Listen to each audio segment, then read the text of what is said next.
Бүгін Әсемнің туған күні, ой пәләй, мына упа неге жатыр тойламай демеңіздер, құрметті достар. Бүгін менің келіншегім 21 жасқа толып жатыр. 2005-тер 21-ге толып жатыр. Малолетки, ей! Так вот, өмір жасы ұзақ болсын дей келе оған сюрприз подарка барлығын дайындап қойдым. Мал құсап, екеуін тағып алғаным ше. Ең еркектердің ішінде сорақысы мен болдым ғой. 14-і ғашықтар күні, 26-сы келіншегім туған күні, 8 март келе жатыр ғой. 12 күн арасына салып келе жатырмын. Өзіңнен көр. Ничо, достарым көп, таныстарым бар, шүкір Аллаға. Бүгін ең қымбат сыйлықтан бастайын деп жатырмын. Ол үшін мен қазір мына Темброға келдім. Не деп ойлайсыздар, а, достар? Екінші локация бізде кондитерский. Торт, туған күнсіз қалай өтеді айтыңдаршы. Опой. Қазір алып кететін боламын, торттары дайын тұр дейді. Тортты алдық. Қасына күшті қылып гүл қосып берді. Мына оранжевый бағағы сәбіз бар. Сосын әлі бір гештальт жабылмай қалды, потому что андай гүл бар ғой, атымен тұратын, деп ше, сондай бар. Қазір оны алып кетем. Ойбай, мына қатты туған күн болайын деп тұр. Рахмет, мына дремнен алдық. Мынандай торт дейтін, жегендер манды, жемегендер манды. Мына достар, ең патологы. Опа! Мына шарлар дейтін қазір осы жақта кіретін болады. Газельмен ғой, вообще, анау-мынау дасталып емес сияқты. Ол мына ұнамаса білмеймін, мен қойдым, мен кеттім Алматыға. Нема, гештальт па сендерге керек, қыздар? Короче, жаным солдан. Мандай қылып алдым ба. Мынаны жігітің бермесе таста ғой, үшін. Бүйтіп. Әсем деп, осы алып алдым. Шо, сюрприз жалғасады.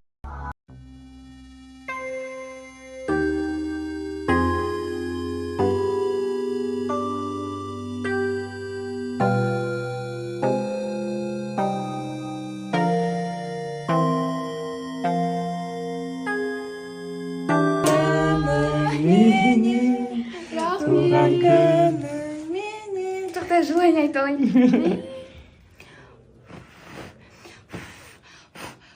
Рахмет болсын жаным. Рахмет. Ой, рахмет. Бәйім кепті. Вау. Рахмет. Қайда қасың, молодец. Рахмет, ана. Ала ғой. Вау. Ішінен ба? Хош дейші. Кірішке. Тоқым болайын деп тұр, үйге рум-тур түсіру керекпін ертең. Шашымды, кстати, кеше лечение жасадым ғой. Қатты нады шашымды қарасаңыздар, күшті болып қалды. Горячий боток жасқан болатымын. Тырнағымды просто осылай жасай салдым. Лечебный лакпен, әшейін лак мына жерде, ешқандай укрепитель бірдеңке жоқ тырнақтарым, потому что әлі пока жұмсақ, әлі 3 апта жүріңіз деді, кішкене пока наращивать етіп, кішкене қинамайық деді. Педикюр жасаттым, кірпік жасаттым, кеше өзіме целый день арнадым, сол үшін сторис аз болды, так что уайымдамаңыздар. Мен қайда кетіп қалды деп. У меня все хорошо. Бетім күшті болып тұр. Боянбай шығам бүгін. Өз-өзіме қатты беремін. Кстати, еще мына жерде менде дәу прыщик тұр еді ғой. Мына набордан кейін, мына прыщигімді қарасаңыздар, сразу түсіп қалды өзіме осындай. Қалды, мен даже сыққан жоқпын мынаны. Енді мынаның орны кетсе қызарғаным. Жағы үшін былай. Все.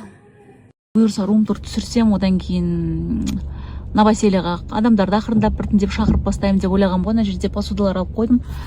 Бірақ мен ресторанский посудалар алайын деген ғой, тарелкалар, модный. Сөйтіп барыс базарынан келдім, бағана инстаграмда көріп қалған бір парақшаны. Сөйтіп келсем, количество жоқ екен, тек азазданған екен. Маған 20 штуктан керек та. Сонымен кіріп қарап, андай лимонад құятын, чайник сондайлар алдым, тарелка, қасық, сондай вилкалар алдым, тарелкалар алмадым. Мен басқа жақтан іздеу керек. Сол. Енді қайтып бара жатырмын үйге, бүгін қазір караокені алып келеді. Сол караокені қабылдап алу керек. Бүгін өлең айтайық деп тұр ғой, примерно үйде айқайлап тұрып. Сол, погода ужас болып тұр Алматыда, қараңыздар, ужас. Прям неохота даже, маған осындай пасмурный погода ұнамайды, шынымды айтсам. Қайттым үйге енді. Баламды барып құшақтап жатайын үйге барып.